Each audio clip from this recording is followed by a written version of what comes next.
Hey everybody, I'm John Paul Middlesworth. I've been intending to make a video here for the sake of our directors to suggest that there are a lot of possibilities in this format that we've chosen that you may not have thought of. So I'm just going to try to introduce a little bit of what I think is out there that might be able to influence the way you conceive your final product. So it's, of course, recorded on Zoom. That's our initial way of getting this thing on, and that's what I'm doing right now. This is a Zoom recording. Everybody's familiar with the virtual backgrounds you can use. What I've been doing all summer is putting together plays with some senior citizens, and we tend to use a virtual background in every one of the squares that the actors are in.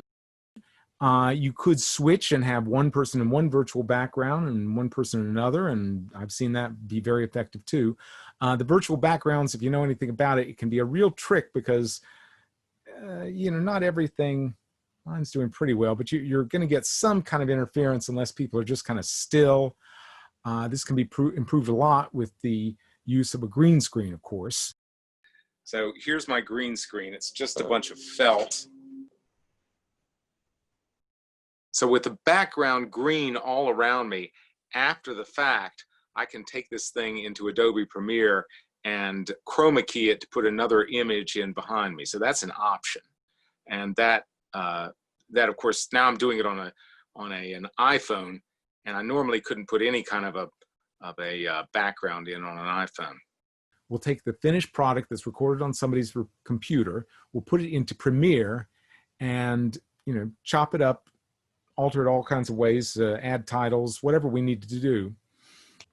And so after we've got a product that is sort of right from beginning to end, the synchronization problems are all straightened out, other kinds of things are right, we can put that into OBS, the application, the Open Broadcast Software application, and I'm going to show you the kind of things that we can do as manipulations within OBS. I've got all kinds of possibilities. I put that same background that I was using behind myself as a virtual background. I put it at the back of this screen here, but watch what I can do. I can move, resize.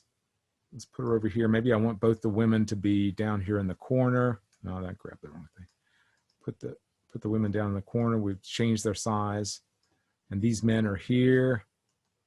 I can make one man a lot bigger than the other. I can put one in front of the other. I can crop these windows. Maybe I want his to be a lot narrower. So I go over here and crop his window. There we go. So there's just a ton of possibilities here in terms of placement that is different from what you might have thought of if all you were thinking was we have to restrict ourselves to a Zoom window. Now consider what it would look like if all these actors had white backgrounds. If they were in front of sheets, then it would be kind of a suggestion that they were in this kitchen. And in that sense, we've gotten around all the problems of the Zoom virtual background just by using OBS to provide some kind of a background for us. What I did for this one was the other feed, which is over there, came from recording on a cell phone. What do you think of? I got to look at the right direction. What do you think of that? Well, I think it's pretty cool. So you can do this. You can use a video for the video behind you in your Zoom video, your virtual background. Well, like this. I made this video earlier today with this guy, and I'm using that as my virtual background. Right here. Come on, here. Looks just like me, doesn't he? That technique with bringing myself in was kind of funny, but it could be a very useful technique to get two actors in the same room with each other visually. So somebody in Virginia could walk into the room, be behind somebody, they could be having a kind of conversation. You could record that, and the other person turns around and talks to so the movie Inception started in a dream, I think, but then there was another dream and another dream and another dream.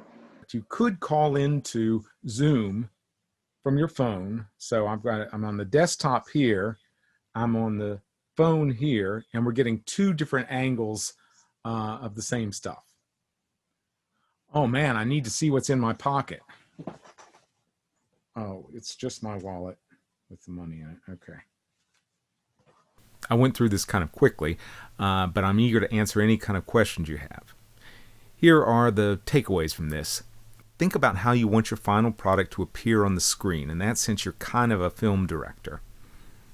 Number 2, think outside the boxes you might feel you're stuck in with Zoom. In other words, we've got all kinds of image manipulation available to put people's faces in different places on the screen that go way beyond just putting 4 squares or 3 squares up on Zoom.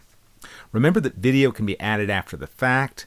Your cell phone is your friend. You can take shots. You can send us the video that was shot on your phone, somebody's hands. It could be all kinds of little special shots that you want to add in.